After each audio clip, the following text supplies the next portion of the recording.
როგორც კი საჭირო გახდება, მოსკოვიდან თითის დაგხვდით, ესენი გაერთიანდებიან ერთ კოალიციაში. მათ შეუერთდებათ ასევე ახალშექმნილი ორგანიზაციებიც, რომლებიც იქნება და კიდევ შეიქმნება საქართველოს მომავალში და იქნება სერიოზული ძალა, ფინანსურად ძალიან ძლიერი მხარდაჭერით მოსკოვიდან.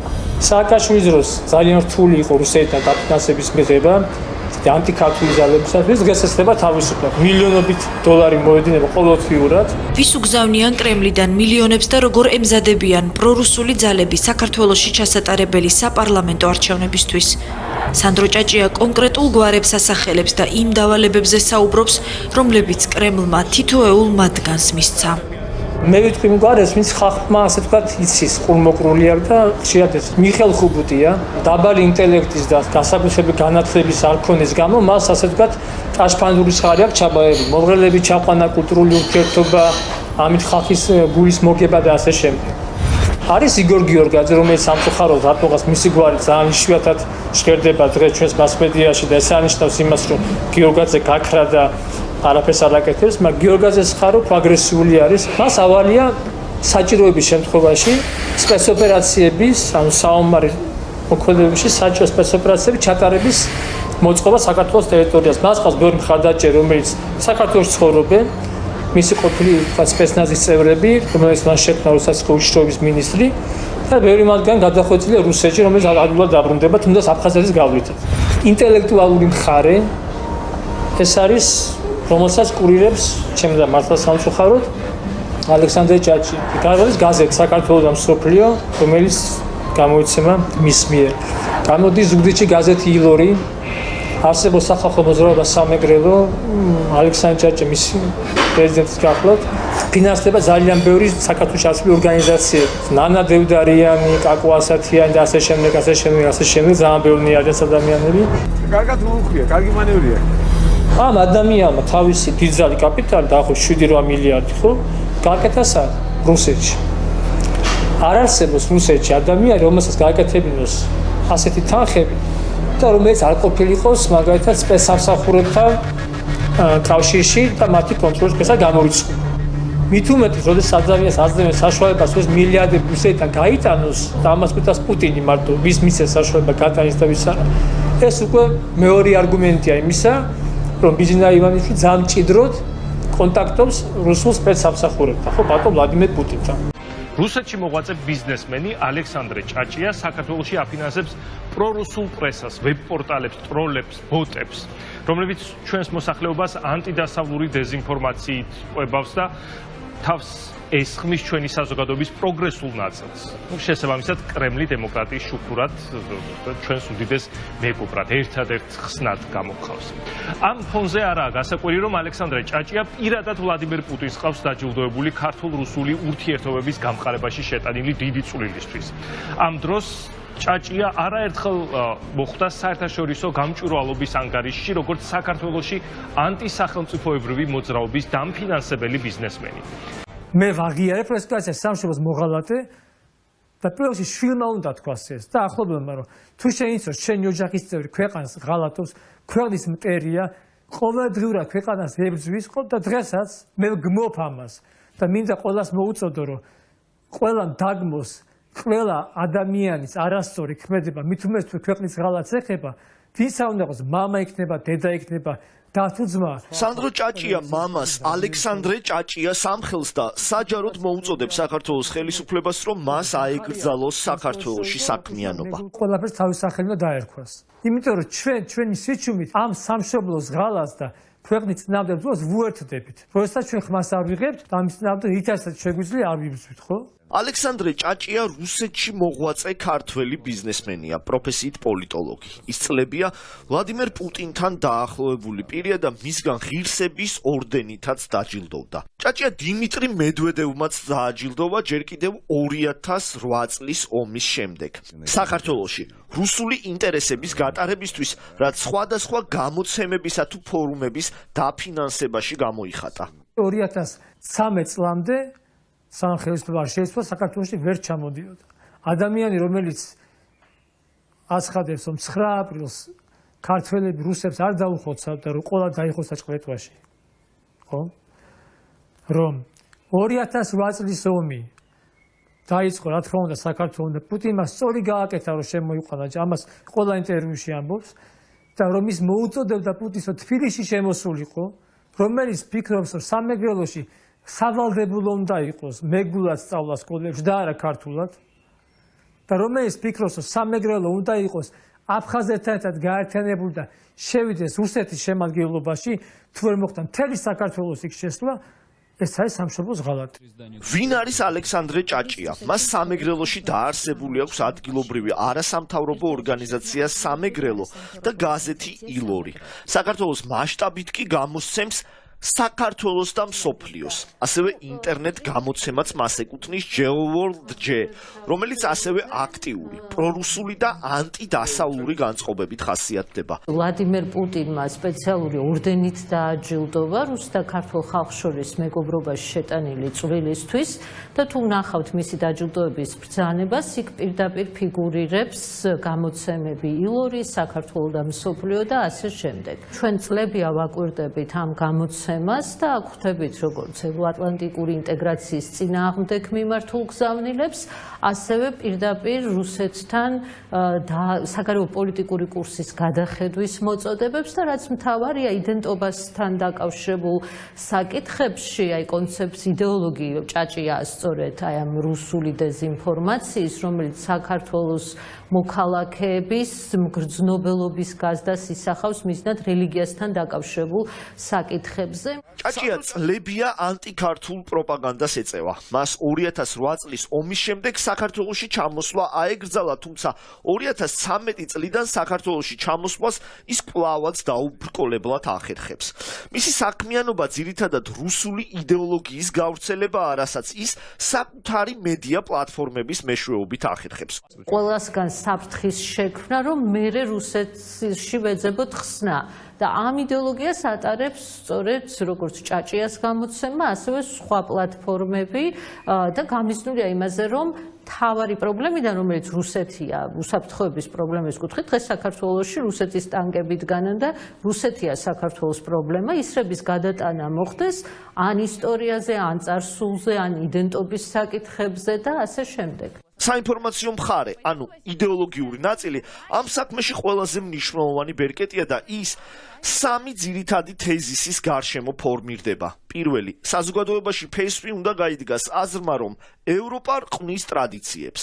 ტანკების, ოკუპაციის, ავტომატების და ჩარიშები გეშინიდეს იმის, რომ ვინ შენ სულიერად კარავს, ანუ გარკვევის გაგატაცებას და ასე შემდეგ. ოშვებს სკოლიდანვე ასწავლონ პედარასტომანია, ლესბოსელობა, მამათმავლობა და 1000 სიბინძურე და უთხრან რომ ეს ყველაფერი კარგია. ჩვენ არ გვინდა ესეთი ევროპა. მეორე, რომ რუსეთი ერთმორწმუნეა და ჩვენი ეკლესიები გადაარჩინა და რწმენა შემოგვინახა. ესეთი ჰისტერიული და ვაკხალანიური გინება რუსეთის და ასე შემდეგ, ეს არის მიმართული პირდაპირ მართლმადიდებლობის დანგრევისკენ და მართლმადიდებლობის წინააღმდეგ. ერთმან უკნას დასავლეთმა რუსეთი დაანგრია, ეს ნიშნავს მსოფლიო ომს, რომელიც ჩვენ მხოლოდ კიდევ უფრო მეტ უბედურებას მოგვიტანს. და მესამე, საინფორმაციო სივრცე. პრორუსული პოლიტიკოსების დახმარებით ჭდება ახალი მედია გამოცემები და სატელევიზიო არხები, საიდანაც რაც შეიძლება ხშირად უნდა ისმოდეს ფრაზა ტერიტორიების დაბრუნება მხოლოდ რუსეთთან ერთად მიიღწევა. აი ჩვენ სულ ფეხებზე გვიდია რასაც ხადებს ისაპატურო აი საქართველოსთან დაკავშირებით. ჩვენ ზუსტად ვიცით რომ რუსეთს შეუძლია გავლენის მოხდენა საქართველოს ნატოს ურთიერთობაზე. მივმართო რუსეთის პრეზიდენტს ბატონ ვლადიმერ პუტინს. თქვენო აღმატებულებო, ბატონო პრეზიდენტო. ისტორიამ რუსეთსა და საქართველოს შორის საუკუნეთა განმავლობაში აშენა საძმო სამეგობრო გზები და ხიდები. რუსეთის ნება საქართველოსათვის, აფხაზეთისა და სამაჩაბლოს დასაბრუნებლად არასოდეს იქნება თუ ჩვენ ნატოში მივისწრაფოთ. რაღაცა სამხედრო პოლიტიკური ბლოკის გამო წირავენ ორ რეგიონს. წინა ხელისუფლების დროს რუსული არხები და მათი პროპაგანდა 2008 წლის შემდეგ აკრძალული იყო. ქართული ოცნების მთავრობაში მოსვლის შემდეგ კი ეს გადაწყვეტილება გაუქმდა და ასეთ პარტიებს საშუალება მიეცათ აქტიური რუსული პროპაგანდა წამოეწყოთ სწორედ ასეთი მედიით. ხალხი რუსეთს შემოყურებს იმედის თვალით, თუ როგორ განვითარდება აქ სიტუაცია და რას იზამს რუსეთი. 5 წელიწადი კი არა, 2 წელიწადში ერთხელ იცვლება ადამიანის და შეიძლება წელიწადში შეიცვალოს, ხო, შეხედულებები. ან 2013-ში ეთანხმებოდით? შეიძლება 10-შიც ვეთანხმებოდი, 11-შიც ვეთანხმებოდი და 2005-შიც ვეთანხმებოდი. ხომალის ყოველთვის პრორუსი იყო და მისი განცხადებები ყოველთვის იყო პრორუსული და ანტიდასავლური და ეთანხმებოდით ამ ნაწილში? ანტიდასავლური? დიახ. პრორუსი რო იყო, ვიცი, მაგრამ ანტიდასავლურს მე არაფერს არ აკეთებდა და არც უთქვამთ. თქვენ წაიკითხეთ ისინი და მე წაკითხული მაქვს. საქართველოს პრემიერ-მინისტრის გიორგი გახარიას მამა ზაურ გახარია ცდილობს დაგვარწმუნოს, რომ მისი პარტნიორი პუტინის ცნობილი ემისარი ალექსანდრე ჭაჭია სულაც არ არის კრემლის გავლენის აგენტი. ეს არის დოკუმენტი, რომელიც ხელში მთავარ არხს ჩაუვარდა. ამ დოკუმენტით დგინდება, რომ ქართული ოცნების ხელისუფლებაში მოსვლის შემდეგ 2013 წლის 27 დეკემბერს გიორგი გახარიას მამამ დააფუძნა გლობალიზაციის პრობლემათა ცენტრი და მის ხელმძღვანელად სწორედ ალექსანდრე ჭაჭია დანიშნა. მე მას ვიცნობ 40 წელიწადია. არ ვიცნობ თუ ხარ ვამბობ? არა, ვიცნობდი, მაგრამ ჩვენ პატიაშვილთან ერთად არჩევნებში მონაწილეობდით 95-ში. მაგრამ როცა შეიცვალა სიტუაცია და როცა გაიყო მისი შეხედულებები, რო ისა ჩვენ დავშორდით ერთმანეთს, არ მინახია. დაშორდით? როდის და უკვე 10-15 წელიწადი. როგორ 2013 წელს დააფუძნეთ? 13-ში? დიახ. მე რა 13 რამდენი წელიწადი? 10 წელიწადი. 6 წელია. 6 წელია. ნუ ესეა რა დღეს. დოკუმენტით დგინდება, რომ გიორგი გახარიასა და ალექსანდრე ჭაჭიას ერთობლივი ორგანიზაცია მაშინ დაფუძნდა, როდესაც გიორგი გახარია უკვე ბიზნეს ომბუდსმენის მოვალეობას ასრულებდა. გლობალიზაციის პრობლემების ცენტრის მისამართად სანაპიროს 2 ნომერია მითითებული. თუმცა ირკვევა, რომ ეს ამ ცენტრის კიდევ ერთი დამფუძნებლის, ვიქტორ ცაავას სახლია. არა, გენაცვალ თავარასთან ამბობთ. რატო? ვიქტორ ცაავა არა მხოლოდ გლობალიზაციის ცენტრის დამფუძნებელი აღმოჩნდა. ცაავას დედას არ დაუმალავს, რომ მისი შვილი ზაურ გახარიას ნათლიაა. ჩემი შვილია თვითონ იმ გახარიას ნათლია. ნათლია? როგორ მაგი გაიგო? ხედი ვარ. მითხარი არა მაგისა, ხედი მე გახარიაზე მიდოდა, მეკითხა, ერთად დააფუძნეთ ეს ორგანიზაცია. ზაურ გახარიას მე არ ვიცნობ. არ იცნობთ? ნათლიაო, დედამ გითხრა. დედამ გაგიქცათ იქ. დავай მიდი გაწო. არა და გაბატარდა საქმე, საქმე გამანებ.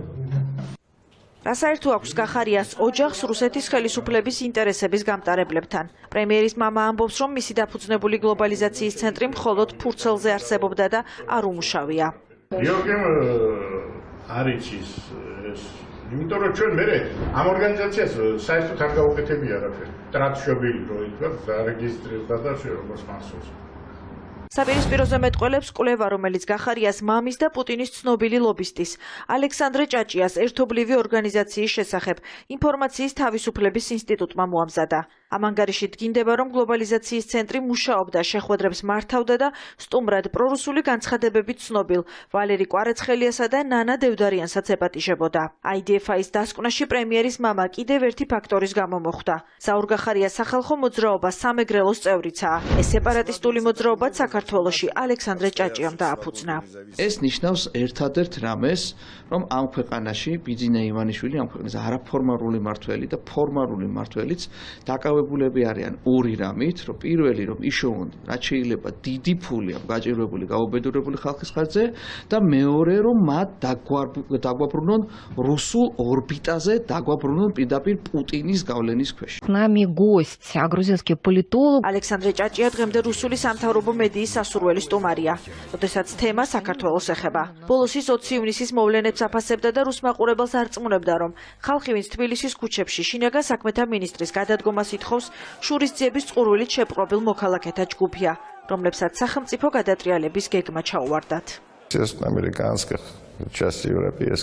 ამერიკული და ევროპული იდეოლოგიის აქტივისტებმა ქუჩაში გამოიძინეს. მათ შეუერთდნენ მოქალაქეები, რომლებმაც თავიდან ვერც კი გაიგეს რეალურად რა ხდებოდა.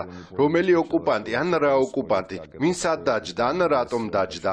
შემდეგ მანიფესტი, მიტინგი, რომელშიც 5 ან 6,000 ადამიანი მონაწილეობდა.